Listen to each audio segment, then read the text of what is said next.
Hi. Hi. Hello. We got episode 2.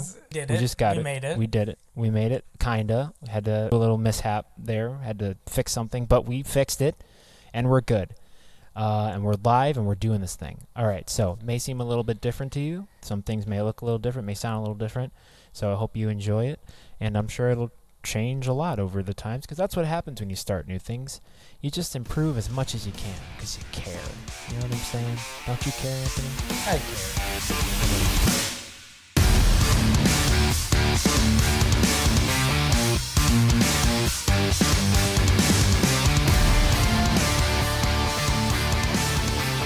You know who else cares?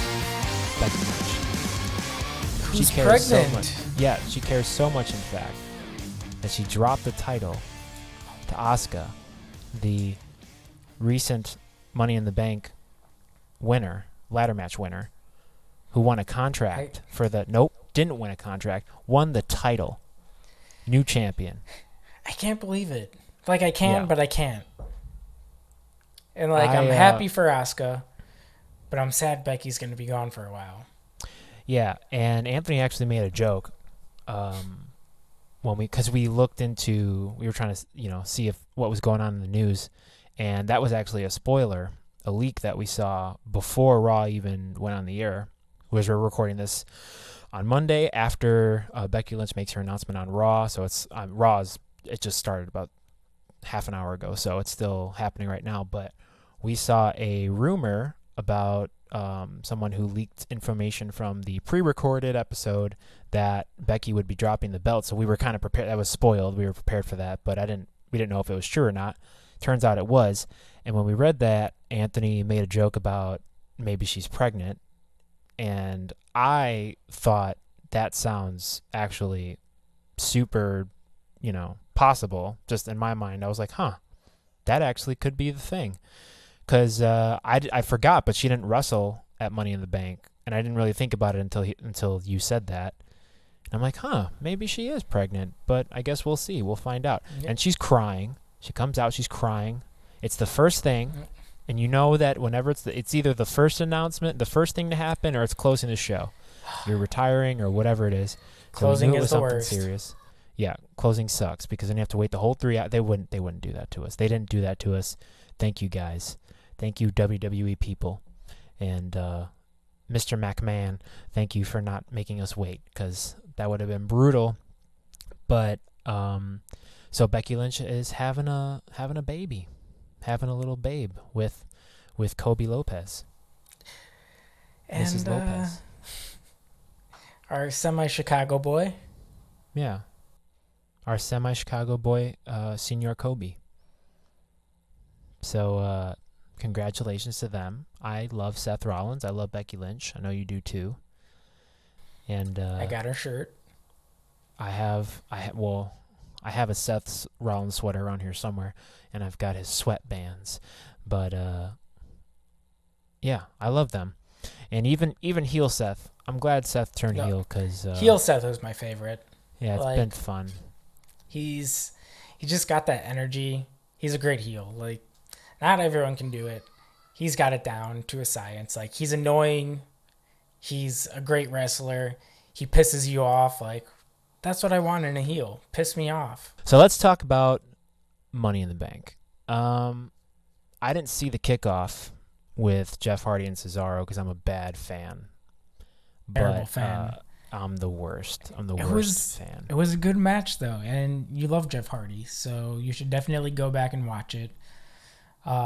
It's just nice to see him in the ring again. Like, it's probably nostalgic. He's someone I love watching. And then the Swanton is just so freaking, like, iconic. And when he wins it, like, he won with it.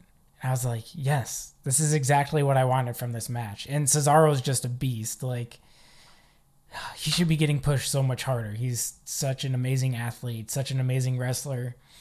And, like, he looks good. He makes the other wrestler look good. And, it sucks that he doesn't get the credit that he should. He does get the credit from the fans. Cesaro, I do think he you does. mean? Yeah, Cesaro. I think Well, he does. he's a heel right now, right?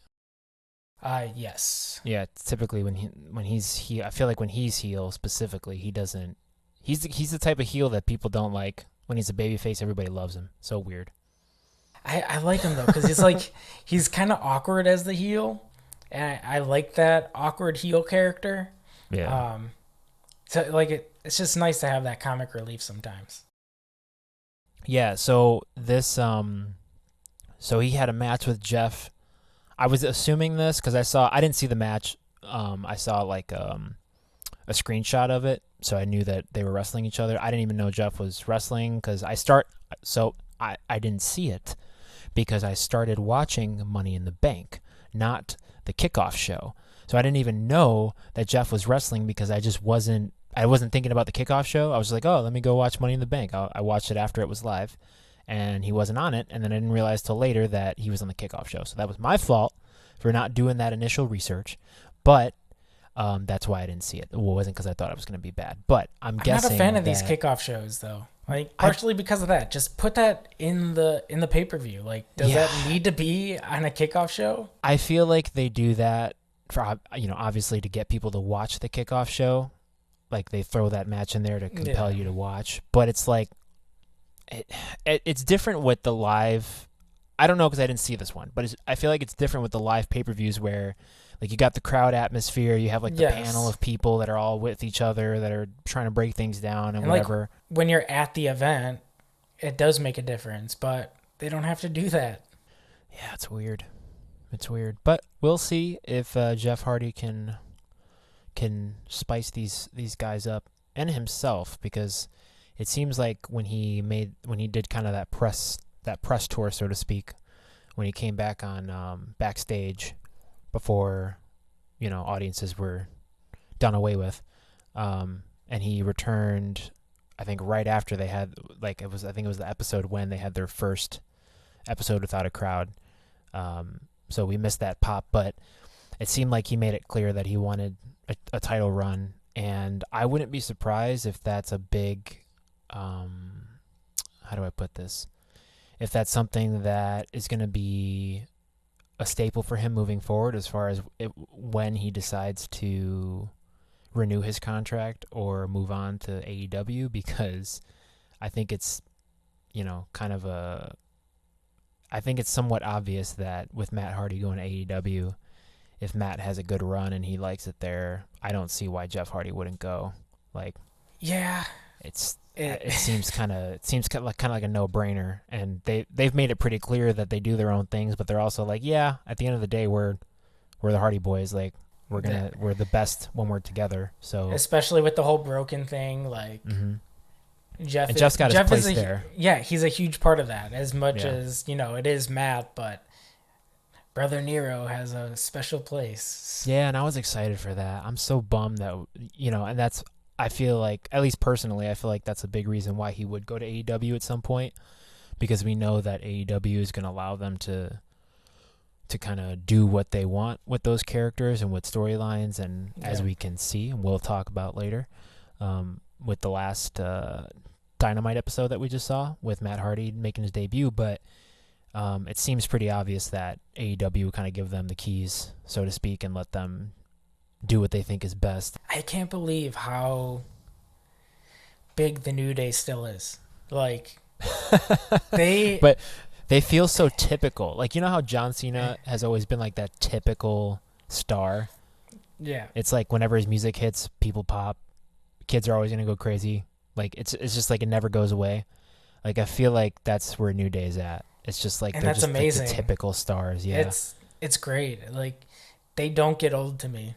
They're just genuinely funny people, like good wrestlers. I feel like they just have the perfect combination of everything, and they have such great synergy between them. And like Xavier Woods, I feel like he's a big piece of them. He's kind of that glue, but it still works, Big E and Kofi, because of the history with Xavier Woods. So yeah, and when you shout out to the New Day pod, when you listen to that podcast and you get to know all of those guys, and they've done like episodes here and there. I know when they first got the New Day together, and they were I think they had just turned babyface. They had just started experimenting. It was like way before the pancakes and everything. I think the year was 2015. They were on Stone Cold's podcast. Stone Cold, or might have been Colt Cabana. It was either Stone Cold, Colt Cabana, or Chris Jericho. I think it was Chris Jericho, actually. But it was a while ago. They were on his podcast, and they were talking about like their origin story and just where they all came from. And that was the first time I had heard their backgrounds and like how close they were to just like not being the New Day. Like they were, Kofi was pretty close to retirement. Like it's kind of wild how dramatically different it is. But when you go on their podcast and you listen to them talk about where they came from as individuals and how their team, developed itself over time, the challenges that they had to overcome, and creatively, obviously WWE is known for not being, not giving their wrestlers creative control, and the New Day has had to battle for that, but they've also earned the freedom they have now. Oh yeah. Similar to like Chris Jericho. Chris Jericho can do whatever he wants when he's in WWE. There's nobody that tells him no, because he's just earned that freedom, and they have that, and that is like, that's crazy to me. That's the crazy part to me, is that they've broken through that wall, and it seems like that's just how it's going to be until they decide to hang it up. Yeah, when you have that power in WWE, like, you've made it. They have made it indeed, hence why they are tag team champions. And you gotta love some bootios. I love me some bootios. I do. I paid $15, $20, I think, with shipping, just to get a box of them damn bootios. The kids had to have them bootios. Oh, the kids loved him. Yeah, I'm sure the kids loved him. Yeah. It's okay. You don't have to be embarrassed. I know you ate them by yourself. You didn't share any with the kids. I didn't. I hid them in my office. You said, you better get the hell away from my box of bootios. Give me that booty. Okay. Let's move on to Truth and Lashley. Now, I really like the reset that they've done with Bobby Lashley. And when Bobby Lashley first came back, I was one of those fans that like blew up. I was like, "Oh my god!" It was I thought it was unexpected. You were excited. I was like, so pumped. I love Lashley. He was like right at the tail end of when I stopped watching. He was like real hot in like 08, 09, like that area. But I also was familiar with like his MMA background, and like he's legit. He's a legit, he's like Brock Lesnar. This is the weird thing. They talk about Brock like he's such a freak. Bobby Lashley has a better MMA record. He's bigger. He's stronger. I think they're the same age. I think they're literally 41, both of them. And Bobby Lashley is just a mammoth of a human being. Like it doesn't make any sense. Yeah, because they haven't even done any matches together. No, right? No, and I think that's why he might be a little bit overshadowed. But Lashley is like one of those guys that falls under the radar. I don't understand how, but he does. And that's why I was pumped when he came back, because I wanted to see him and Brock. And I don't know if that's ever going to happen now, but I was so bummed. But did you like the storyline with him and Rusev and Lana? I hated it. No, it was dumb. Like, it made no sense. No. Like, it's awful. I don't like Lana. I shouldn't say that.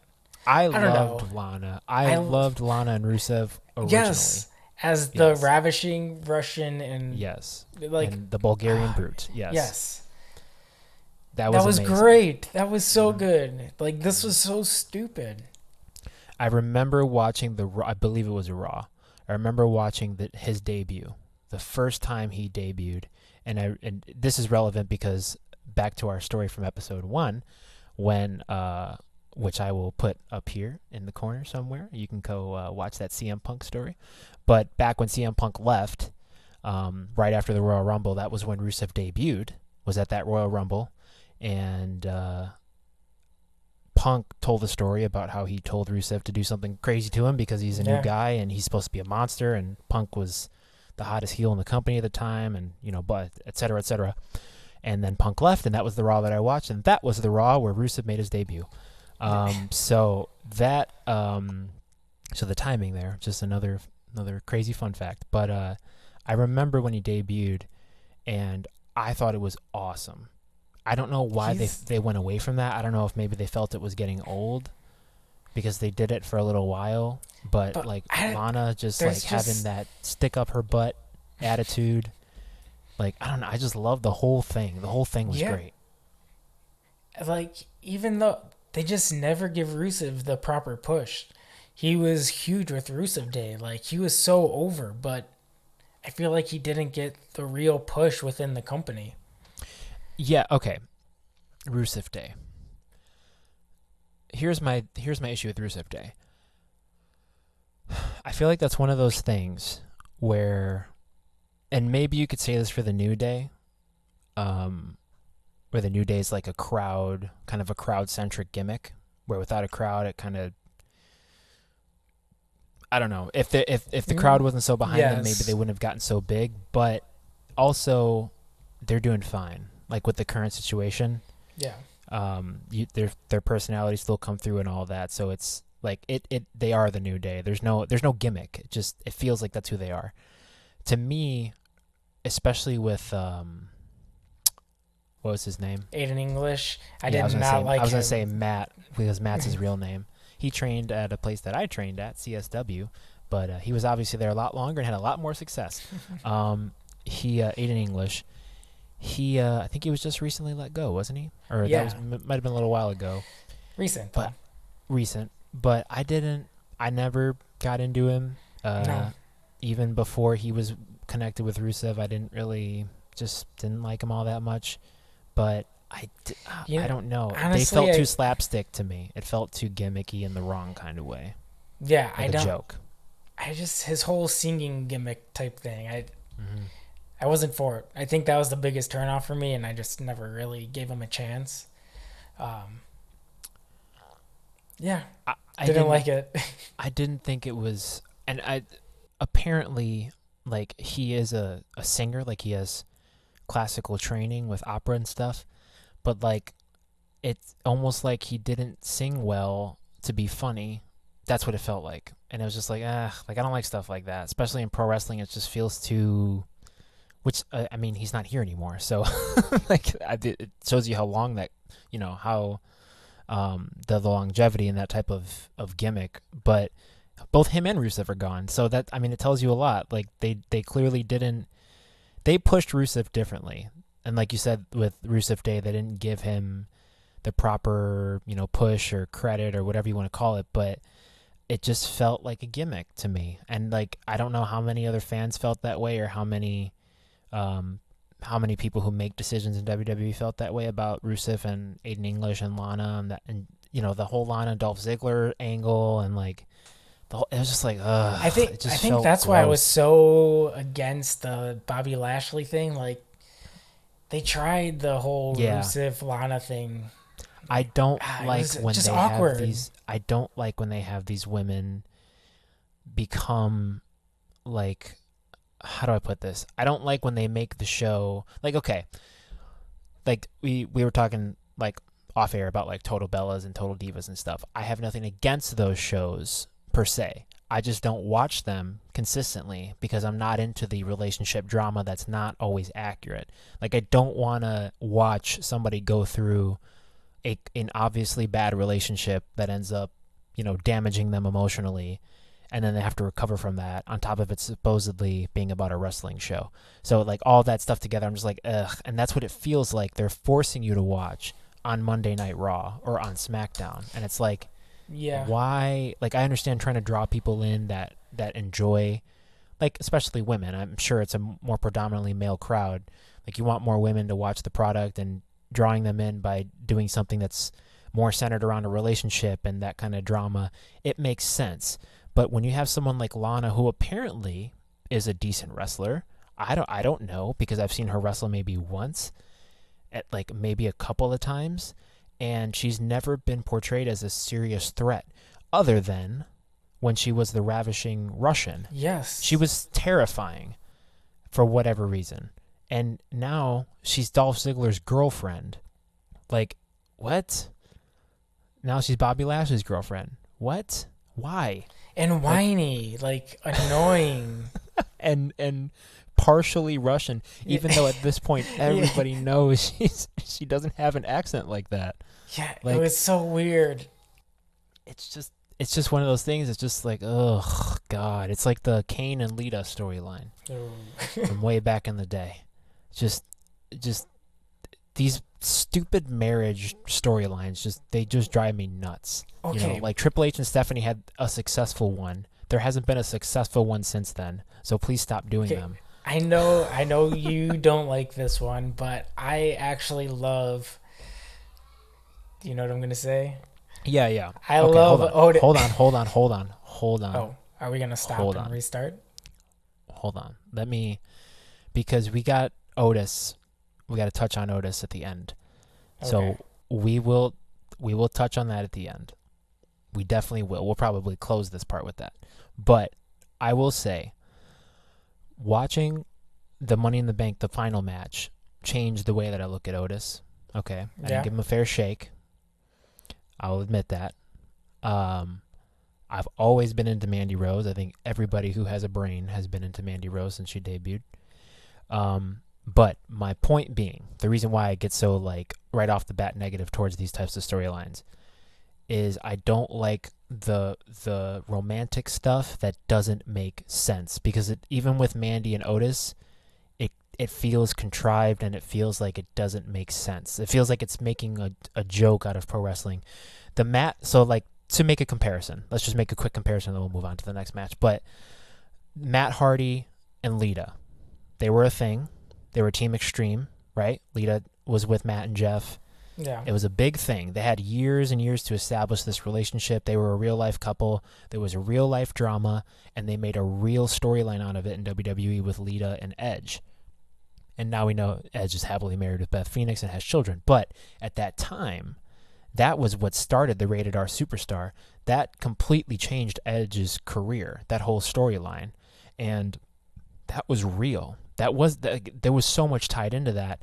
And at that time, there weren't podcasts that were, everybody had a podcast and you got wrestlers here. And there was so little information out there as far as what was happening behind the scenes. That was totally different.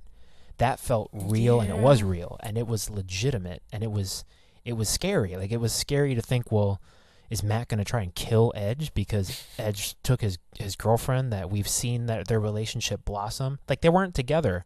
When the Hardy Boys debuted in WWE and when Team Extreme debuted, Lita wasn't with Matt Hardy. So we watched their relationship start and end in WWE with this like horrible storyline that was true, that was real.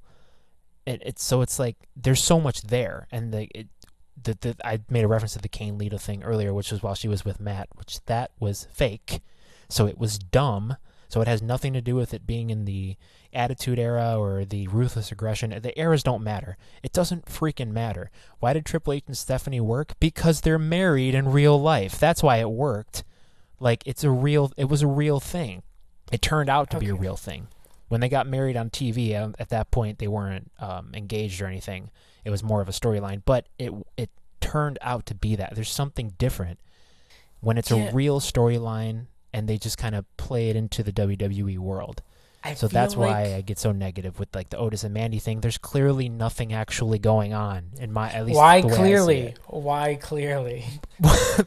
That's the gimmick, though. It's like, is Lana actually into Bobby Lashley? Are her and because people have Instagrams, but and Snapchats and Facebooks, like, so we would know. Yes, I do hate that part. Like Lana and Rusev, especially being on Total Divas, you see like their actual life on there, and then you have this storyline. Like that's where that one was super stupid. With Otis and Mandy, I feel that it's a little more. I feel like the relationship is secondary to what's actually going on, though. And I think that's why I like it more. Like, there's that other storyline driving with Mandy and Sonya, and then Otis is kind of like in that as well. But I feel like they're both doing their own thing still. But you're also like Otis is that guy you want to root for. He's the underdog in this thing. Like you want to see him with someone like Mandy. Like I don't know. I just think he's funny. I like them together. I think it's entertaining. But yeah, I think they have their own storylines, and then the relationship is secondary to that storyline that pushes it along. Okay, and that's fine. I understand that. But Mandy Rose is also engaged to someone in real life. And like this is why Fine. that's why it bothers me. Okay. Because that part of it is decimated. So like when you say like, well, maybe there is something going on. Like, but when you see the way he kisses Mandy, whew, Otis. no. I've done stage kissing enough to know when it's fake, and when I watch them kiss, I'm like, they're not kissing. They are acting. They're aware that they need to kiss each other, and that's what they're doing right now. So I don't like it. I don't like it. Otis is a big, heavy dude that goes out there and wrecks and says all this gibberish, and it's hilarious. And I love watching it, and that's what I came to see. That, not him saving her from Dolph Ziggler, who's like, either fire Dolph Ziggler or make him a champion. Like, get him out of these freaking storylines. I don't want to see. I feel bad for Dolph. I don't want to see that. I want to see, if you're gonna give me Mandy Rose, that's great. Give me Mandy Rose versus Sonya Deville and make it a program. Like, make it weeks and weeks of them with each other. Just done. No guys involved. No man has to be involved with their storyline, like pushing this romantic angle. It doesn't have to be romantic. Just end it with Otis and Dolph. Just get it done with. And focus on Mandy and Sonya Deville. I can't be the only one who feels that way. Like, I want to see those two rip each other to shreds. Again and again and again. I think that's going to be phenomenal. They have amazing chemistry. Like, that match that they put on SmackDown was great. It was short, but it was fun to watch. And even with no audience, you didn't feel like there was no audience there. I didn't feel awkward watching the match. It wasn't uncomfortable to me. I had a good time watching it. See, I feel the story, with everything going on very recently, the story, like, there's better storytelling. Mm-hmm. And you need it. You need it with this type of stuff. And I thought throughout all of Money in the Bank, in terms of like no audience, I barely realized there was no audience. They filled the space very well. The announcers were talking very well and consistently. The speaking in the ring in every match was good. Which we can talk about if you want to move on to the next match. Yeah. Long-winded, but let's move on to the next one. So we got Bayley and Tamina. Now, I haven't been keeping up with them quite as much either. And I've heard good things about Bayley recently. And up to a few months ago, I was kind of like lukewarm on it. I'm happy Bayley turned heel. Same. But she's an actual heel where I don't really like her quite as much as a heel. And that's kind of the point. But I feel like she's finding a good, how do I put this? A good recipe for like how she talks, how she wrestles, how she, talks trash, her attitude. Like, it doesn't feel fake anymore. It feels like she's really getting comfortable with it, and watching her bully Tamina with Sasha and still be like, a chicken shit heel, so to speak, is pretty great. Yeah, and they had dialogue during the match, which I thought was interesting, and it fit very well. Like, when they were in the corner and they're talking, conversation, like, I was like, this is good. Like, yeah. It lended to the storytelling. And and I like how Bayley talks to Michael Cole too. It makes me laugh every time she does it. Like, it's hilarious to me. She's so much better as a heel. Like, her promos when she was a babyface. Cringe. I just cringe. Like, NXT was one thing, but when she moved up to the main roster, it was just like, this isn't working here. Mm-hmm. So I'm glad. Yeah. And Tamina, as I think it was Michael Cole. It was either Michael Cole or Corey Graves who were touching on it, but Tamina hasn't been consistently involved in WWE because she's just had injuries all the time. No. And when she was with Team Bad back in the day, they had Team Bad and PCB, Paige, Charlotte, and Becky. The Women's Revolution. Yeah. that seems like forever ago now. It But does. that's the last time Tamina was really like super relevant as an independent, individual wrestler. So it was cool to see her like actually doing stuff now. And quite honestly, I know they teamed her up with Nia Jax before Nia got hurt, and they were kind of doing their thing together. The deficiencies I find in Nia Jax, which we'll get to later, I don't see those in Tamina. And like, I feel like Nia Jax is a fake beast. Yes, I feel like Tamina is agree. a beast. The actual beast. Yeah. Like, she's got She the scares agility. me. She's got the agility, the look. Like, she can wrestle. And she's big, but she's athletic. Yes. Like, when you look at her, you think, okay, she can gorilla press me. She could probably chase me down. Like that. Like, that's just how you feel when you look at her. She just looks like a monster. Scared. I'm scared. Yeah. So it's like there's a difference there. It's a different feel. I don't like. This is one of the things with. These are the things that I'm talking about right now.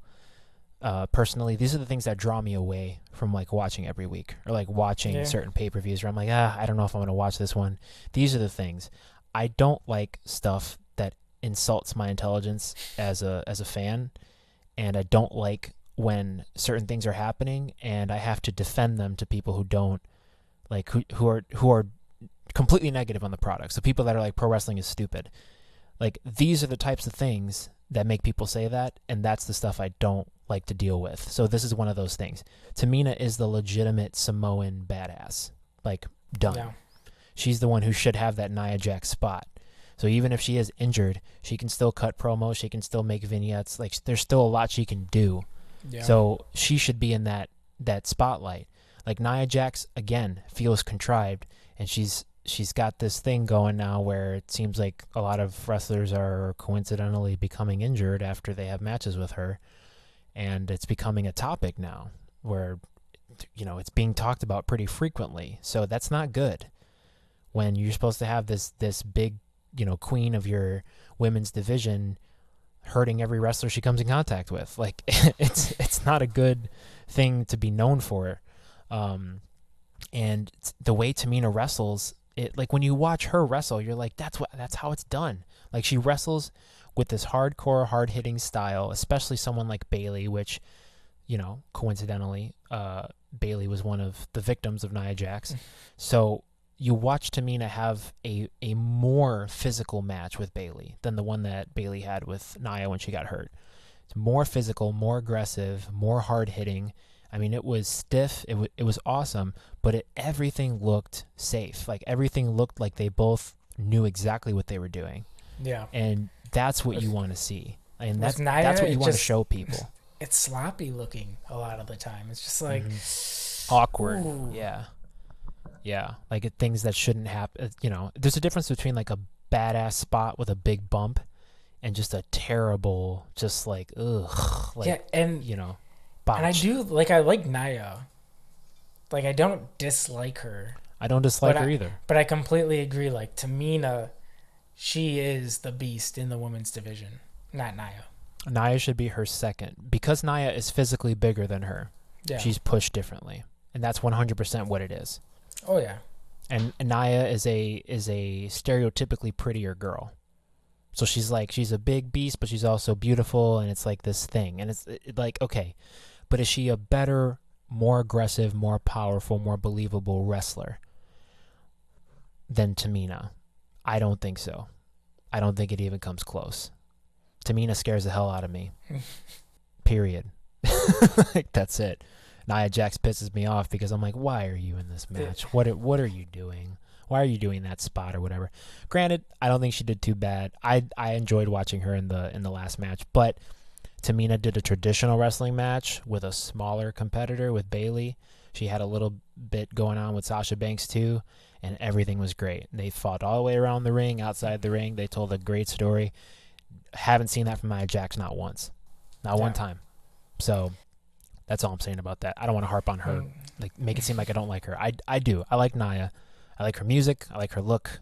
I like her gimmick in general. I like her. I think she is a powerful, Samoan female wrestler, but I think Tamina should get that push that she's been getting for so long, because Tamina seems to be the one that's ready to take that push.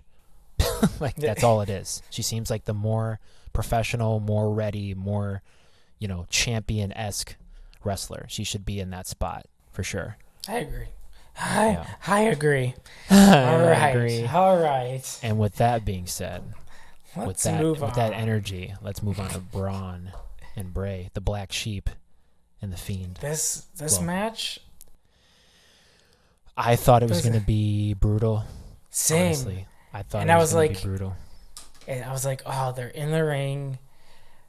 I thought it was going to be like kind of a squash match, but and I was just like, I was kind of dreading it. Yeah. But they told a great freaking story. Yeah. Yeah, I agree. Have you been watching Braun's promos leading up to this? Have you seen any of it? Other than the package that they showed before the match? No, I haven't been following too closely. Okay, neither have I, but I've been watching things here and there because this story particularly was interesting to me. And I think back in episode 1, I think I talked about Braun Strowman and the push that he had prior to him getting hurt, and how they dipped hard like after that, and he was almost like a mid-card guy, and it was just weird. But he's obviously back in that picture now. He's a champion. But his promos, man, just brutal, just not good. And I don't think that has anything to do with him necessarily. I think it's just the whole, what we talked about last time, scripting and just not having the freedom to be who he is and talk how he talks and say what he wants to say. But it's like, okay, be Braun, but can you make sure that you say these things while you do it? Thanks. Yeah. Like that's great. And so they've been brutal, but as WWE does, they cut together these awesome packages. It's crazy. Their packages are always so good. And they've been like that since the 80s, dude. Like, it's never been bad. I don't know how it's been so good for so long, but yeah, it's been brutal. So that was partially why too I thought it was going to be kind of brutal, because the promos were not great, and just like, I don't know how I feel about this. But I agree. I think they told a great story, and I like how they did the spot at the end with Braun kind of teasing the Black Sheep. I like that a lot. Yeah, I think it played into Bray's weakness, like that emotional weakness that he has. Yeah, and what do you think about how they're doing this? Because this is something we've never really, I don't want to say we've never really seen before, because we've seen it in different incarnations, but this is a first as far as, like, you got the Fiend, similar to Finn Balor, but different. You got the Fiend that's like this unbeatable, psychotic, basically murderous horror character that doesn't cut promos, doesn't speak, just goes out there and kills, basically. Yeah. And apparently can't feel pain. So I don't know when he does sell, I don't know what he's selling, but apparently he doesn't feel pain. So that's the mystery of the Fiend, at least when he debuted. And then you have Bray Wyatt, who's been cutting these promos and making these vignettes and been more of the talking piece. And I feel like has it been a year already since Bray debuted this new character? Or like, I think so. I think so. Yeah, it's been like a year. Yeah. So it's already been a year, and it still feels so fresh. And it still seems like they're putting things together as they're going, which is great. It's like it's not getting stale. So like you're still learning more and more with each new pay-per-view and each new, episode of Raw or SmackDown. So, you have like these little Easter eggs happening, these little things with Bray, and it's so different from what everybody else is doing, which is nice. But I don't know. What do you think about how they basically make Bray the vulnerable character, but if he is the Fiend and he can channel the Fiend, like, is this a supernatural thing, or is this him just putting on a costume and it makes him more crazy? Like, my brain is trying to put together a logical explanation for what the difference is between the two and why they are, who they are. Yeah, I don't know, and I think now is like a great time for them to start showcasing some more meaning behind it, considering they can do more of these pre-recorded things. I feel like that is hard to get through through a live performance because it's live. You can't change characters so quickly. You can't do this. You can't do that with special effects. Right. Which they don't do a ton of special effects, but no, and I think it's better. I think what they have been doing is better than what they were doing when Bray had his program with Randy, and they had like the projection of the, the maggots on the ring. Like that stuff was just kind of corny. But like when they do the Taker Thunder, like the lightning strike. Yeah, like, come on, guys. Just when I was 6 years old. I mean, I get it. When I was 6 years old, if I saw maggots, projecting into the ring, I'd be losing my freaking mind because I used to think that the Undertaker and Kane had superpowers, and I legitimately bought into that when I was a child. So I'm sure the children today are buying into that just as hard. And I can only imagine what it must feel like to be a child today and watch The Fiend like make his entrance. It's got to be horrifying. Oh yeah. I mean, we could be looking. Let's be honest. Like, we've heard The Undertaker, or people make this comparison with Bray in the past, but we could seriously be looking at the modern day Undertaker with Bray Wyatt. It's entirely possible. Especially with how long this year, like you said it, this year hasn't felt like much character development, but it hasn't felt stale at the same time. Like, there's so much more room to grow and take this character. It feels like a world, like a Game of Thrones world, where there's so much happening that it just takes forever to develop things. Which goes back to my whole, like, TV series. I think it would be great to base that around The Fiend. Like, that could totally work as a TV show, but I don't know. That'll never happen. I agree with that. I think it'd be cool. Do this whole supernatural type of show. And like mix in the whole Firefly like there's just so many things that would be cool to do. Yeah, I agree. Bray is a third generation wrestler, and he's been with WWE for a very long time. At this point, I think 2008. I'm throwing a number out there. 2009, something around that. It's been a while. And with the, like you were saying, with the character development, I feel like they did an amazing job at hitting all of the nails on the head, like right off the bat. Right when they debuted, his music is amazing. What he's wearing is amazing. The way he talks is amazing. The way he wrestles is different, and it's amazing. The way, like, his lighting effects, his vignettes, the Firefly Funhouse show, it's all incredible. So if that amount of detail and time went into every character, or at least half the roster, I mean, something more than just one freaking person. I don't know how much of that was Bray and how much of that was, a creative team working with him. But if more people had that, the product would be, it wouldn't even, AEW would never come close. There would be no conversation. Like, they did everything correct, and it's still developing. Yeah. And it's just not going to get old. It's like the New Day. I guess the New Day would be that other example of that, is like everything just right off the bat just hit so hard. They just got everything right, and it's still developing as the years go on. Did they hit right off the bat? Well, I guess it depends on how you look at it. If they were intending on becoming a meme and then becoming extremely popular because of it, yes. But technically, I guess no, it didn't. They had to adjust. But they got lucky, because that joke of a theme song turned into probably one of the greatest theme songs that's ever going to be. It's going to be considered one of the greatest ever at the end of the day. So that's that's kind of funny. But the whole gimmick was a mess. Yeah, you're right. And then they brought it together. So maybe Bray has more of an influence than people would give him credit for. Yeah, I'm curious to see what's going to happen with Bo Dallas. I want him to be with Bray Wyatt. Why is that not happening? Yeah, like I've seen rumors and stuff, and I would love to see something, because like he's just been dead. He's been dead, and he was great. He was like one of the best heels when he was in NXT, and now like on the main roster, that gimmick didn't fly, which I feel happens all the time coming up from NXT.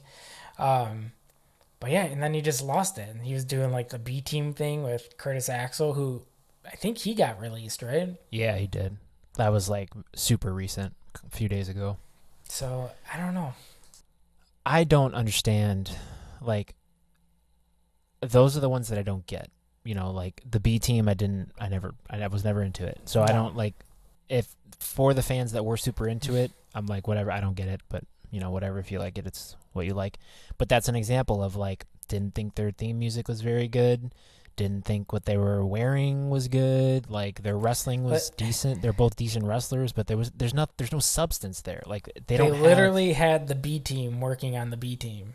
The C or D team, probably, actually. People fighting for their jobs because they're about to get fired. But yeah, so I don't know. I hope to see Bo with Bray in the future, but I thought Bray and Braun, for a second there, I really wanted to see Braun and Bray get back together. Like, I think that's what that's what they were going for at the end. Definitely teasing it. Man, I thought about it for a second. I'm like, man, that would be vicious. Like, if they did a storyline where Braun ends up dropping the title to Bray, but in like a super messed up way that the Fiend starts to control Braun, I would totally dig something like that. Well, yeah, and even like the Hardys, when they did their Broken thing, it came from a feud. It started with a feud, and Jeff broke Matt with a super swanton, and then they ended up getting together. It's like it's not out of the realm of possibility. Like, well, these guys just had a feud, so there's no way they're going to be a team. Like, that's not how that works. That happens all the time, and sometimes it's the best thing that happens. So I could totally see it, but I wished at the end there, I was like, man, when they were hugging, I'm like, I knew, like, everybody probably knew it was too good to be true. Right. But yes, at some point he's going to strike him or something, but I was just like, can we just end the match now? Can we just go home and just keep it like this? But yeah, we'll see. We'll see what happens. I'm sure the Fiend will come, and like they kind of tease that at the end there with Bray having those little Fiend flashes. Yeah. And I'm sure like they told a great story. They told a story that leaves you hanging. Like, even though Braun beat him and whatever, it's like, okay, well, we're done. They left enough there where you're like, clearly something else is going to happen, and I can't wait to see what happens next between these two. Yeah, I felt satisfied with the story, but then they also left more. Like, I want more, but I'm satisfied, and that's important. Yeah, and we'll see what happens this week on SmackDown. Okay, so next up we got Drew and Seth, and we got Seth's theme music.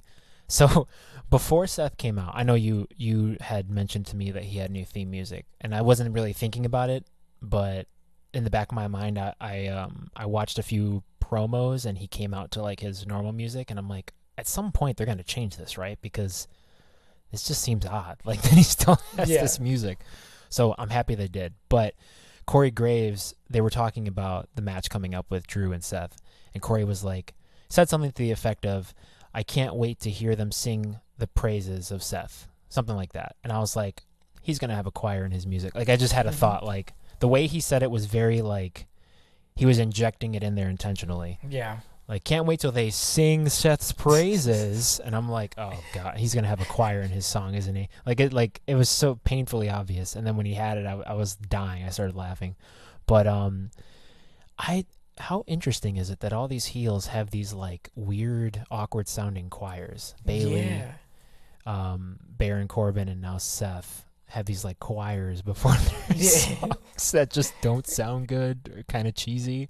I think that's intentional, obviously, but like odd. Okay, I'm not crazy about the music, but I like it for him. Mm-hmm. It's a heel song. It's not supposed to be catchy. You're not supposed to like it.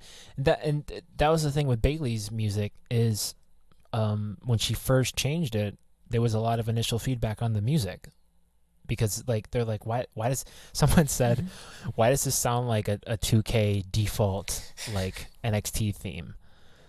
Like, it just sounds like a default song you would throw in there when you're creating a new like creative player or whatever. Yeah. And I thought it was the funniest thing I've ever seen because it was very true. But I'm like, yeah, it's kind of the point. Like, the song sounds like shit, and it's supposed to. We're not supposed to like it because she's a heel. Yeah, and like you brought up Baron Corbin, and I love him. I don't like him. Like, I'm not supposed to like him.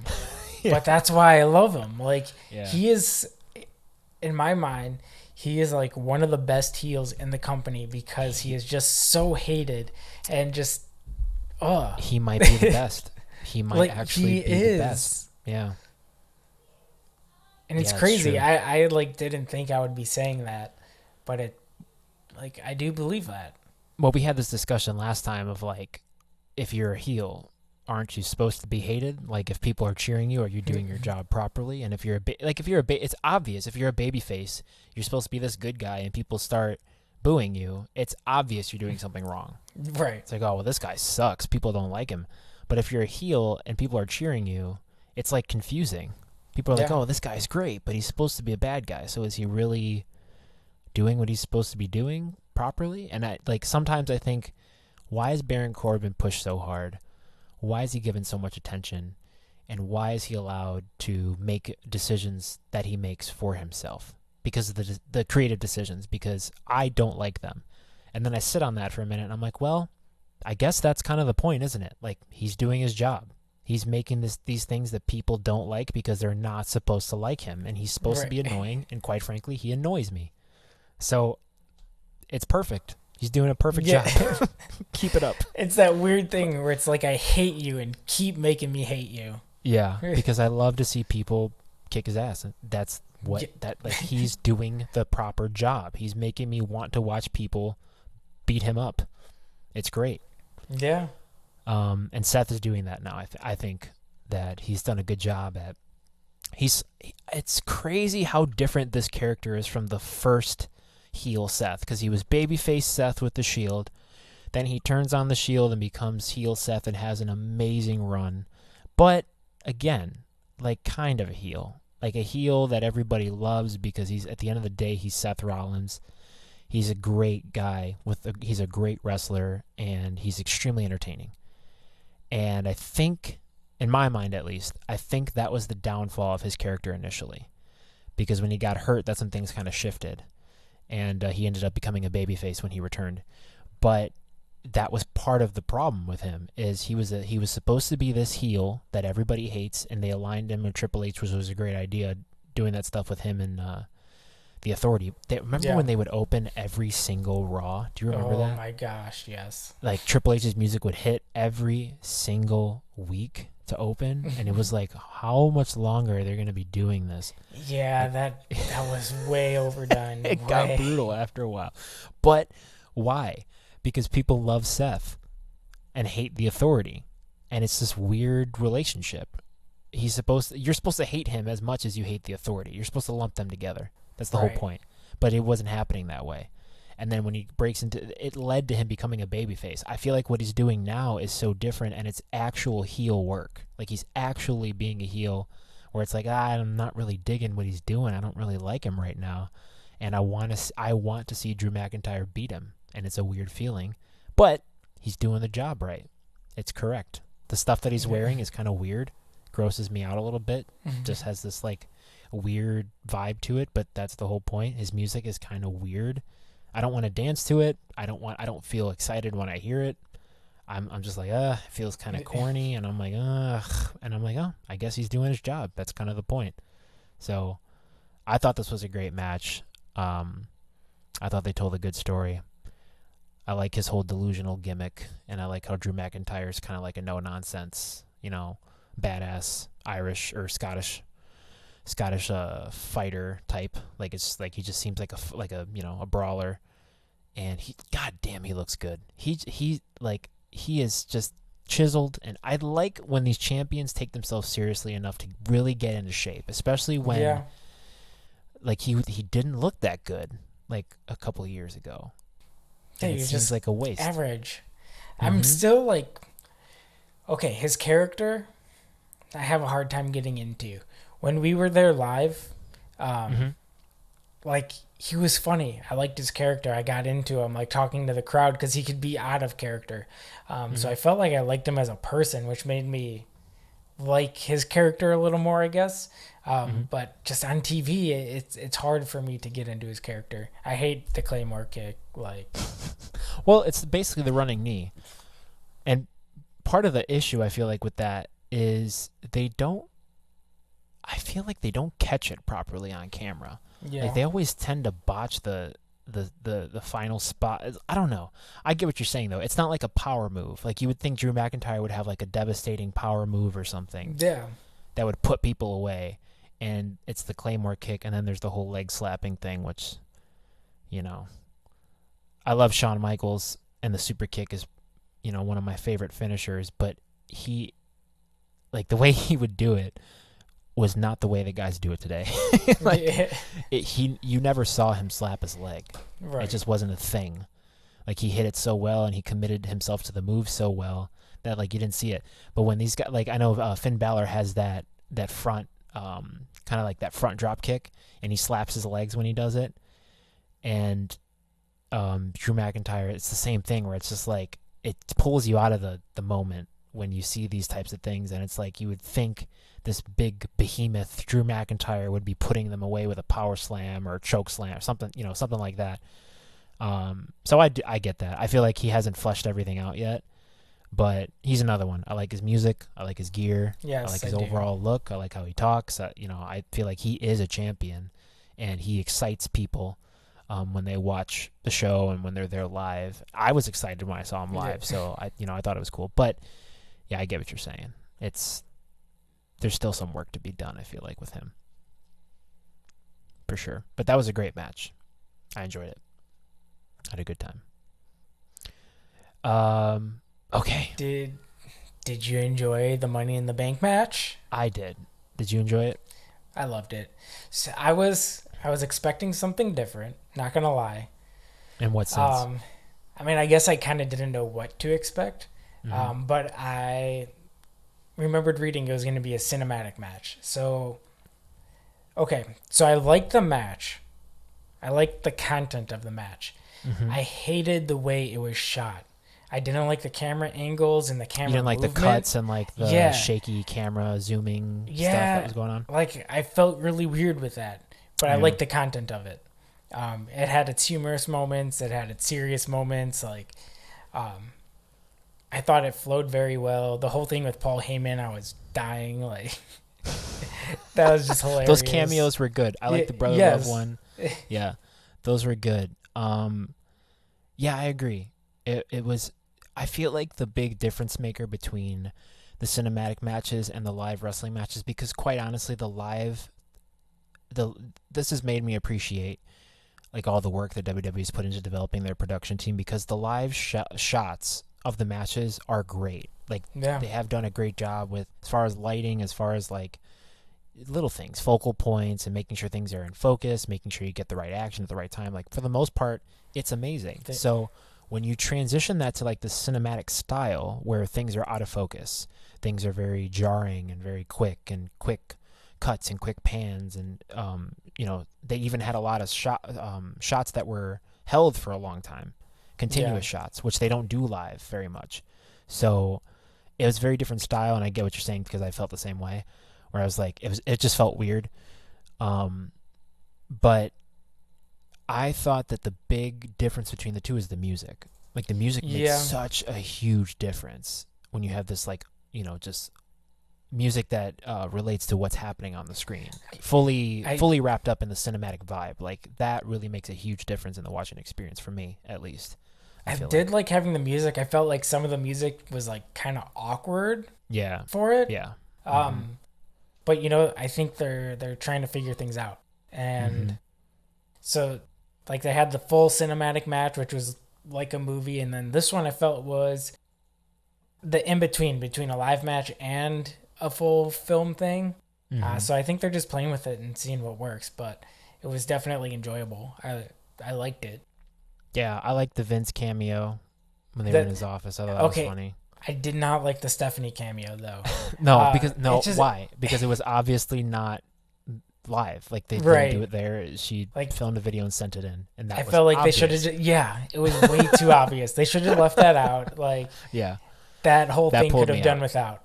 Yeah, that pulled me out of it a little bit. Because like I thought that whole thing was funny when Dana Brooke grabbed the briefcase. Like, I was like, oh, this is good. She thinks she won. And then this Stephanie, who's supposed to be in the same room but clearly isn't in the same room, appears, and it's like, oh, you just ruined it. Yeah, that was a bummer. And I feel like if there was a Vince cameo, maybe that one was the one.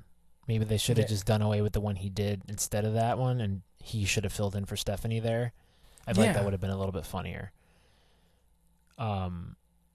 or I don't know, because he was there to film, maybe he could have done that instead of the way they did the Stephanie one. But yeah, I agree.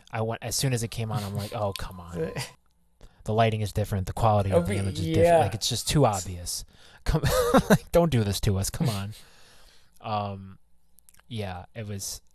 I thought that was funny too, and I thought the way they took everybody out on the way up, like, Shayna Baszler was pretty much taken out on the way up, and at that point, I think Dana Brooke was taken out with the painting spot. Yeah. I loved when Dana Brooke had a lot of moments. I love when she slipped on the floor and took that nasty bump. That, I thought that was hilarious. I felt it too. I was like, oh. That was and why, because it didn't seem like bullshit. Right. That felt like a real, like, she really slipped, she really fell, and she really hurt herself. That's what it felt like, and so it was funny. But yeah, I thought that was all pretty good. I thought it was interesting that they basically murdered Rey Mysterio and what's his name, Aleister Black, when they threw them off the roof. And now they're on Raw, fighting in a tag team match. But I thought that made me laugh too. Like when they threw Rey over the side, I thought that was hilarious. But so both of the matches were good. I liked how they started. I did not like the finish though for Asuka. I thought it was like weird. It was like very anticlimactic. Mm-hmm. I would have liked to see a little bit more of a battle. I don't know. I guess they did what they could have done in theory. They just kind of did what they worked with what they had, and they kind of put something together, and it was what it was. But it wasn't terrible, obviously. But I do feel like there could have been a little bit more suspense, a little bit more tension. I don't like how she won by, like, the whole thing with her and Baron Corbin didn't make sense.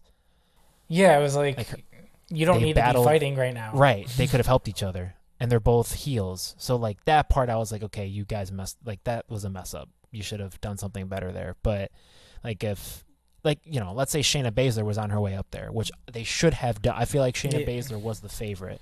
Yeah. That's the one that's the most obvious. Like, she's probably going to win this one. She's the CM Punk of, like, women's wrestling right now, as far as, like, she's this person who's, like, shooting up real fast. She's crazy. She's, people love her. She's a dark horse. She's got it all there. So I feel like they should have used that, had her be at the top of the ladder, just about to get that briefcase, and then you have a Baron Corbin come up who's an obvious heel that nobody likes. And I know Shayna Baszler's a heel too, but it's different. She's a favorite heel. Yeah. And that would have made a little more sense. She's more somebody who would go out of her way to punch someone like Baron Corbin because that's her character. And for Asuka, it didn't make sense. And Baron Corbin's supposed to be this smart, intellectual heel, and that was kind of a stupid thing to do. So it was just weird in general. But yeah, I didn't dig that finish there, and then she disappears, and the guys it's the guys' finish turn. their match. I did like the guys' finish though. But I feel like that's because you're a huge Otis fan now. I thought if they were going to give Otis the briefcase, that was the way to do it. Okay. I thought that they pulled that off well, but I also wanted AJ Styles to win. So I mean, I did want AJ to win. That was after they threw off Aleister Black. I wanted Aleister Black to win. Like, that was he would have been my pick, but then they threw him off the roof, and I'm like, well, clearly he's not winning, so he's dead now. I like Aleister Black, but I don't know. He is okay. He's fresh. He's one of those that's like, it's still going to take some time to still kind of iron out things. He's very clearly one of Triple H's, like, babies. You know what I mean? Okay, he's like phenomenal in the ring. Shayna Baszler they're very similar to each other. They have similar music. They wear similar clothes. They have a similar style. They're both legit fighters. Like, he's a legit Muay Thai champion, I believe. He's a champion. He's legitimate. So he offers something different. They're both kind of like these no-nonsense, badass, I do what I want characters. So they have the same formula. And so I appeal to that, and I like both of them. But I would have picked him to win because I feel like they've been kind of pushing him in that direction lately. But clearly he didn't, because he was killed, and now he's appearing on Raw tonight. But I thought that I had it in my mind that AJ was going to win when he was going up the ladder, and Otis was kind of like, I don't know what to do here. I can't climb up, so I don't know what's happening. But I liked how they kind of both grabbed it. It was a little confusing, and then AJ ends up with it, and he sold it really well. I think, mishandling it, and then Otis catches it. Like, that whole thing was executed well. Yeah, another thing with AJ, just like, he's always executing everything like perfectly. And I was just like, because I feel like that's something easily, like, you can easily screw up. And granted, they could refilm it, whatever, but it just looks so smooth. Goes. Yeah, like, you only have so many takes, and it's like, how many times are they going to be running through these athletic, dangerous situations? And like, let's try and get it done in 2 or 3 takes, guys. Right. Like, let's get this over with. Yeah. By the way, I don't know if you're watching Raw right now, but Bobby Lashley just interrupted. I am. MVP just destroying Truth. Truth had those teeth and he was all goofy looking. Yeah. But see this? You see this Bobby Lashley? This is the Bobby Lashley I was excited about. I didn't realize MVP was that big. Oh, he's huge. Yeah, he's tall. Tall guy. Yeah, MVP was right when I stopped watching. That was right around the time where I checked out. But so I wasn't big on MVP. But anyway, if they're making this a tag team, I could totally see them working though. MVP and Lashley. He's a great mouth. Pause. He's a great manager. He would be a great manager. I feel like maybe they want to put Bobby Lashley behind someone. Maybe that's why they had the whole Lana thing to help manage him. But it just didn't match. And hey, Jinder Mahal. I feel like he would be good behind MVP, because MVP is really good at talking trash, and he's kind of chicken. But anyway, so yeah, I liked how they finished it off. I think AJ is phenomenal. I like that AJ spot with the Undertaker's casket. Oh yeah, that was good. That was cool. And how he feared the, why I thought that was cool? Because it tells me that it's not over. Yeah. That's they wouldn't be doing that if that wasn't the case. So to me, that's very exciting. I was super excited when he was looking at the poster and was all freaked out and stuff. I'm like, okay, this is great. I'm so happy. If this means they're going to do something else in the future, I'm happy that that's the case. Just everything of the night just felt so story driven, and it was great. Everything tied to something else in the past. It all had meaning. Mm-hmm. It was good. And I think they did a great job at preparing us for the Otis win too.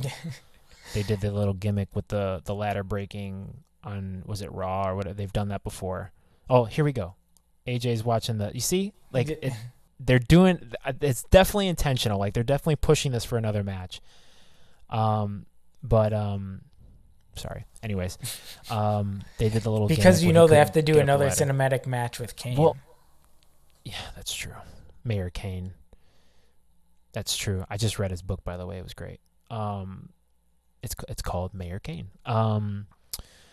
Yeah, I'm happy. I love the cinematic match, and I like AJ doing things like this with someone like The Undertaker. But I do hope that they do, if assuming Taker is healthy, which that could have been why they decided to do a cinematic match, to kind of postpone his need to be in the ring, because it's a completely different thing.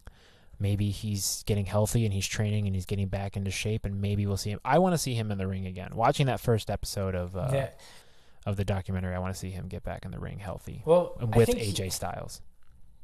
I think he wants to, especially he mentioned after the Goldberg match. Just he needs to get in there, put on a good match. He's kind of psychotic in a good way. He that's becoming clear, and I think everybody knows he's a committed professional wrestler and he's a legend and all that, all that jazz. But he's made it pretty clear that he's not going to stop until he can't move anymore. Basically, it's amazing, because I don't think anybody wants him to stop necessarily. I just think everybody's got their own opinion on what he's been doing.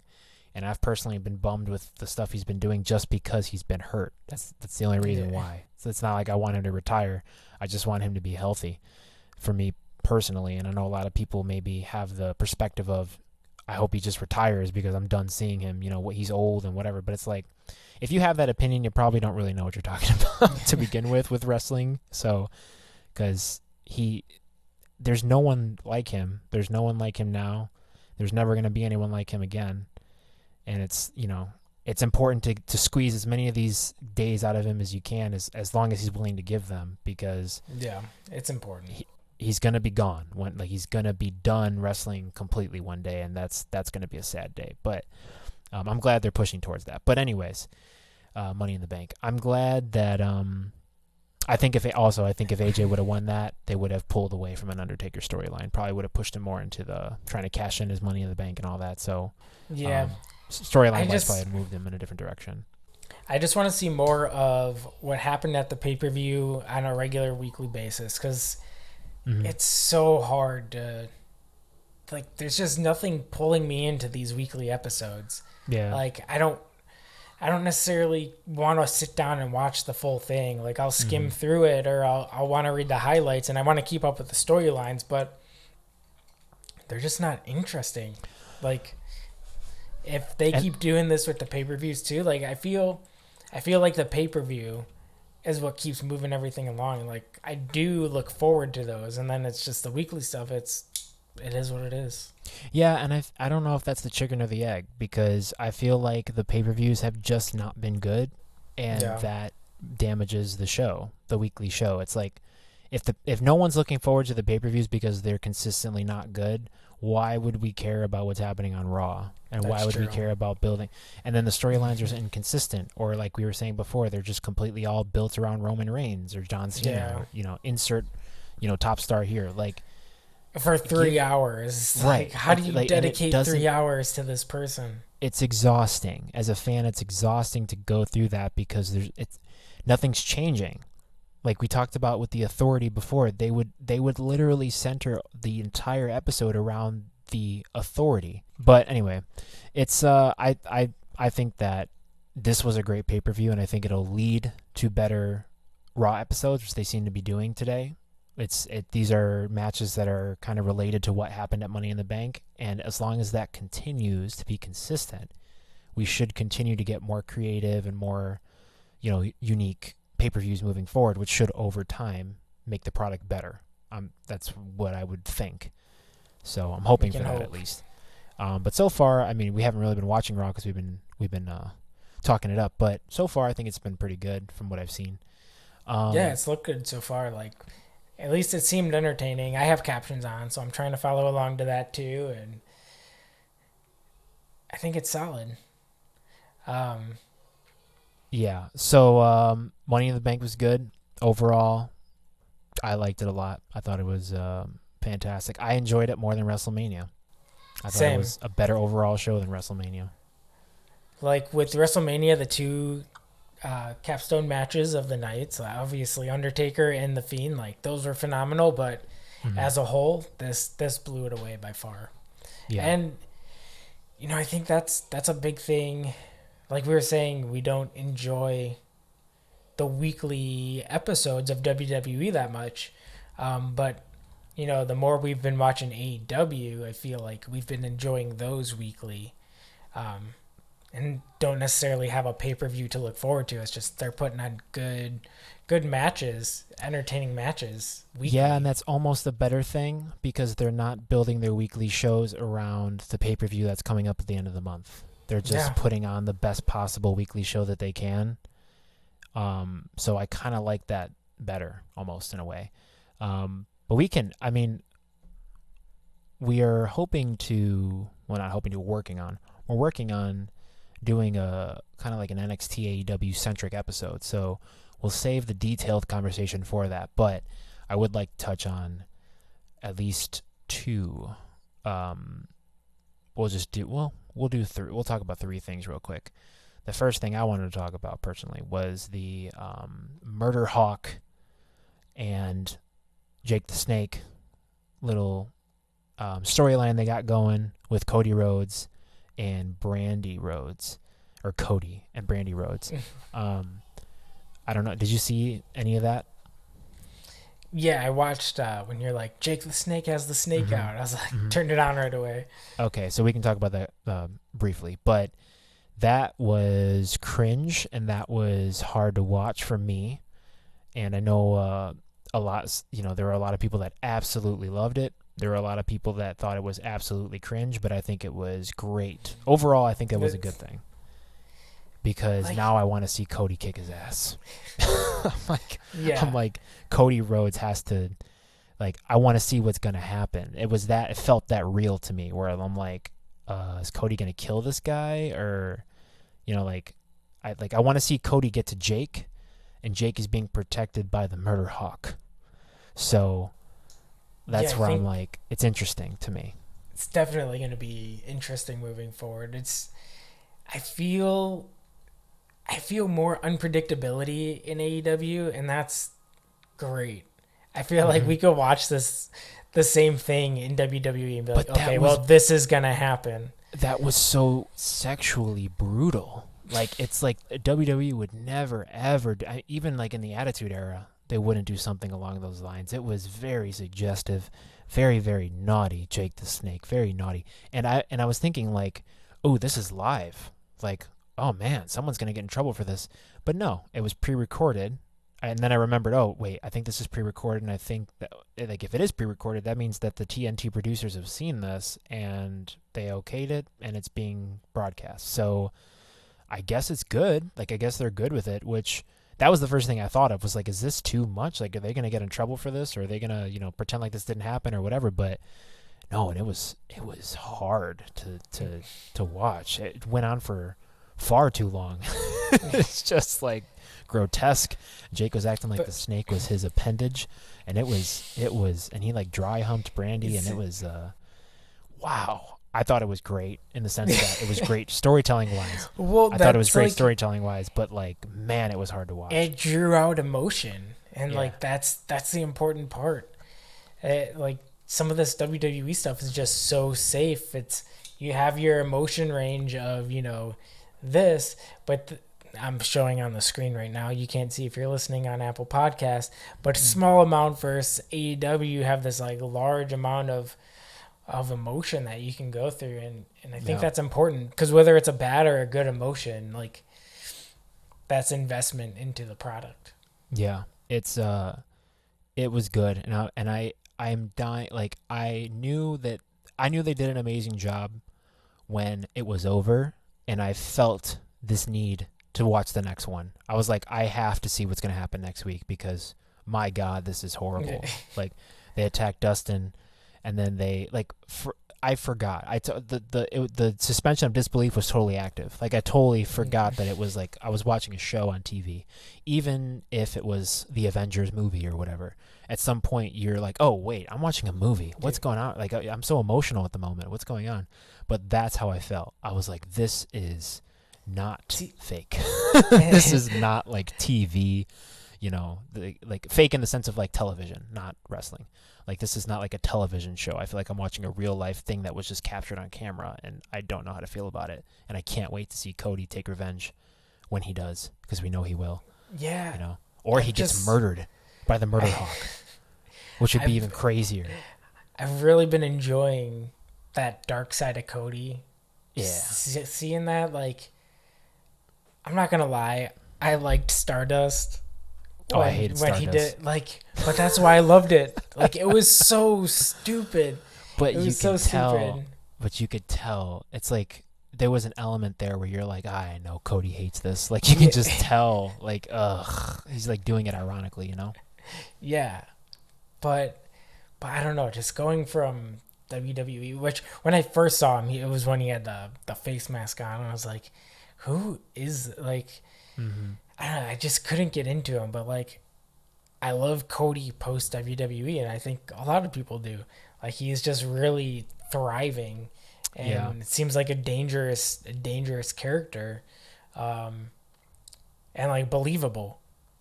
Yeah, and Dusty Rhodes was not a super popular wrestler when he was 28. You know, like he really found himself later in his career, and obviously he was going until he died, like as a teacher and as a mentor and all that. But I feel like with Cody, that knowing that gives me hope, because it's like Cody is not 25 anymore.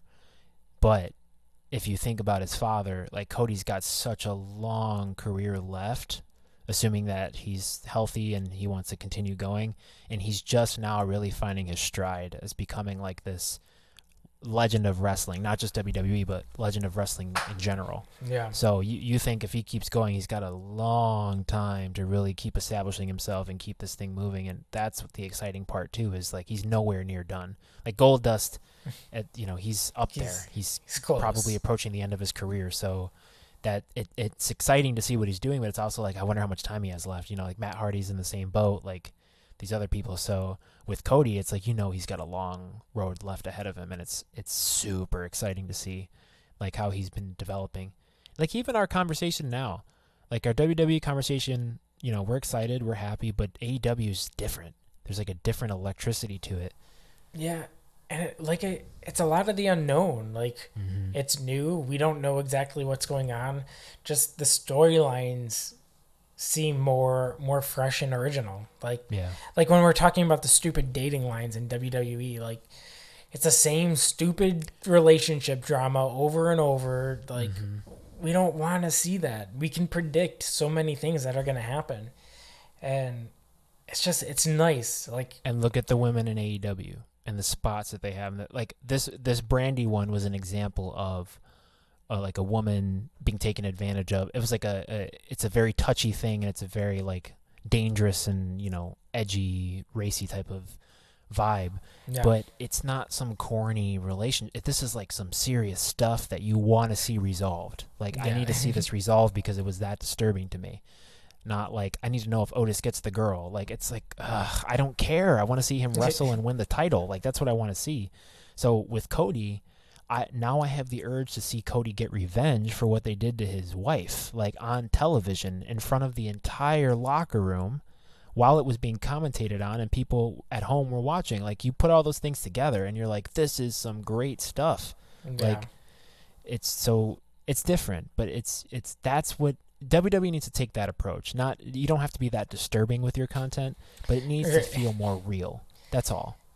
Yeah. And that's so leading into that last match, the Inner Circle and Matt Hardy's debut match, like even those matches, like the group matches in WWE, and they're roaming all around, like this match in AEW just felt more real.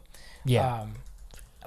And was it the angles of the camera? Was it the way they shot it too? Like I love the way they shot everything. It felt very focused, very like following along the action, not the stupid shaky WWE camera thing. Like I don't need to feel like I'm going down a roller coaster that just derailed. Yeah. I want to see what's going on. Yeah. And it felt like they had only a couple of camera guys. It didn't feel like there was 6 people with different angles, like cutting every 2 seconds, and it felt like there was 2 camera guys or 3 camera guys following the action, and they were just trying to get the best shot for. And I felt like they were behind the action too, which was also kind of cool. It's like something cool would be happening, and they would cut over, like, oh, we got to get to camera 3, like something's happening over there, and they would like kind of get into the middle of whatever was happening, and then you'd watch it kind of resolve. So I feel like that added a different element, more of a live, as opposed to like, okay, the spot with Kenny's coming up, so let's cut over there, and good, all right, we got it right on time. Like it didn't feel super processed and super predicted, and it just felt more chaotic. That's one, like we've talked about how NXT is very produced and like it looks very polished compared to AEW. But I think this is where not having that in AEW wins. Like for your normal matches in the ring, like sometimes they do look sloppy in AEW. Like the moves don't hit the same way. Like I think WWE has that down to a science. That in-ring filming, they know the angles and they know those angles for the moves. But once you get backstage, I feel much different about their angles. It's always just like kind of rushing, and then on impact, it's shaking like crazy. And it's Hmm. just like it's uncomfortable to follow. Yeah, and this is like the criticism that a lot of people, or critics at least, genuinely have with action movies is like too many cuts, too much shaking, too much just crap going on where I can't really see what's actually happening, and it makes me Yeah. nauseous to watch for too long. Like, yeah, they're really embracing that style, and I don't know. I guess they've perfected that where it feels like you're watching an action movie as opposed to something that's cheesy and trying to be an action movie. So maybe they're just leaning hard into that. But I like that they kept the AEW match still live while having this a different approach to how they were kind of filming things. But they found a good middle ground. It like obviously was still a Yeah. live match and everything, um, but they didn't overdo it. And the cinematic thing was cool, but it was a little much for the amount of people that were involved, the amount of movement that was happening, the different sets and stuff. So there was a whole lot going on compared to like the WrestleMania Taker match, but or even the Bray Wyatt John Cena thing that they had going on. But I liked a lot of the spots. What I thought was weird, personally, I thought it was cool that Matt Hardy was like changing his gimmick partway through the match. Yeah. It I was like, was oh, where'd this Matt come from? Yeah, and it is weird. It's one of those things that's like similar to the Jake thing with Brandy. Was like it felt cool to watch this because you're watching something that's like special and different, and it came from Matt Hardy's brain. Like it's nice to know that like someone didn't hand him a script and say this is what you need to do this week and whatever. Like that came from his mind, and that it's just cool to see that. But it's also like, okay, so his teammate is getting beat up in the ring, and he's gonna go and take time to change his clothes, and like it kind of pulls you out of it a little bit. So I thought that was kind of it wasn't weird until the ice box, because you think about it, he gets hit with the ice, and then he changes his clothes in the ice box, Yeah. and then he comes out of the ice box. And again, it's funny, Yeah. yes, but it's also like, okay, if we're talking about a real wrestling match, this kind of pulls you out of the realism because AEW is pushing this real fight feel to their product. Yeah. And That's then true. they have that kind of stuff happening. So it's just an odd inconsistency, I guess, with what they're trying to do. But when you But take it, overall when it you was take that entertaining to me. into Matt's character, Mhm. I think that's very interesting in where he's going to take his character moving forward, because that's Yeah. definitely a new aspect that we haven't seen. Yeah, and I think he's been trying a lot of different stuff and new stuff, and the whole broken gimmick is slapstick and dumb in a sense, but it got over and it's entertaining for the most part. So it's gonna have its good parts and its bad parts, and it's gonna be experimental basically until it dies. So it's just something I guess everybody has to get used to. But overall, I enjoy what he does, particularly because it's different and you don't see people doing that or taking those Yeah. risks. So I thought it was cool, but I like the spots that they did. I love Jericho. I really like the stuff that Britt Baker was doing Yes. with her Twitter. That's I don't know if she was posting stuff on Twitter, but I know other people on Twitter were reposting her camera angles that she was taking with her phone. But she was like doing her own commentary, and she's swearing. I love how these people that are kind of doing extra stuff that's not televised are not afraid to just act like real people. Like real people are yeah. going to swear. Real It people makes a are going huge to difference. Yes, it feels real. It feels Yeah. cool. It's exclusive. It's genius. It makes a lot of sense. I'm glad they're doing it. I wish WWE would do more stuff like that, but I guess that's the whole point of AEW in the Right. first place, is to have someone to do that type of stuff Yeah, because and WWE's not doing it. that's why I'm excited to see, some guys that haven't been lasting or that have been released. If they do get picked up by AEW, I think they have a lot of potential. Like, it seems like Tony Khan's just very open to whoever has ideas, shoot them, and let's just have fun with this. And I think that's the important part. Like, Yeah, But and I still have my longevity concerns. Like I've talked to you about this so many times. yeah, I think it's great now. I do worry about their longevity. Like, and and I know they say it's they gonna don't be there until compete. they've been around for 15 or 20 years, and it'll still be like, are they gonna keep pushing? Who knows? Like it's always going to be there. It's just it's to me, I'm always concerned about the financial, like I guess the nest egg for whoever is kind of funding whatever's happening. So as long as the money's there, because it seems like Tony Khan is a passionate enough owner where he made it pretty clear that this is something that's going to be around for a long time, and that's his intention.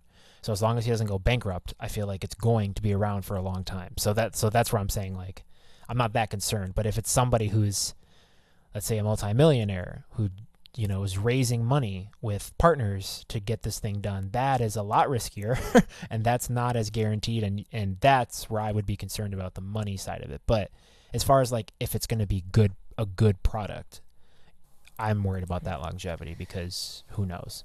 You just don't really know. Once you lose Matt, once you lose Jericho's Jericho's big. Jericho's huge, and Jericho's got what 4 or 5 people under his wing right now, and like those people wouldn't be as big if they weren't with him. So that, like, I do worry about their star power once they lose that. Well, and Dean Ambrose, you talked about that's true. You talked about like WWE people coming in and being successful. I saw the first Jon Moxley match that I've really pretty much seen, or I haven't seen a whole lot of Jon Moxley stuff in AEW. Just admittedly, I just haven't done it. But I wasn't a huge Dean Ambrose fan when he was in WWE, so that's part of it. But he is not Dean Ambrose. Like, it's weird to say, and I've heard other people say that, where it's like, oh, he's a different wrestler. He's, it's different now. It doesn't feel like Dean Ambrose. And I'm like, how is that possible? Like, it feels like Chris Jericho when I watch him. It's just a different version of him. But this is not Dean Ambrose. Like, I understand who Jon Moxley is, and I'm happy. I'm so glad that he left WWE. He had the wherewithal to be like, nope, I'm out. Like, I'm going to go do my own thing.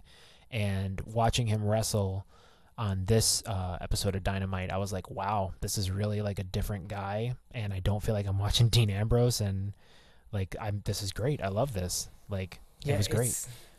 It's nice to see those guys that should have been treated differently get that type of run and push. Yeah. Yeah, and they're not held back by the WWE style of wrestling, which is pretty clear that it's a style of wrestling now. And I mean, they've said that on many occasions. They have a style that they want their wrestlers to adhere to. But now it's clear that it's holding a lot of people back. And I think the wrestlers claim that at times, but they also don't want to badmouth the WWE at the same time. So they're kind of subliminally saying, like, well, if we didn't have X, Y, and Z handcuffs, then, it would be better. But, so that's nice. But, yeah, I don't know. Overall, I'm excited to see AEW, and we'll probably do full episode recaps and talk about, like, every match and there's so much to talk about between that and then NXT and just maintaining that whole Wednesday Night War thing. So yeah, I think it was a good week in wrestling. So I hope this momentum could be continued and we get some solid weeks moving forward.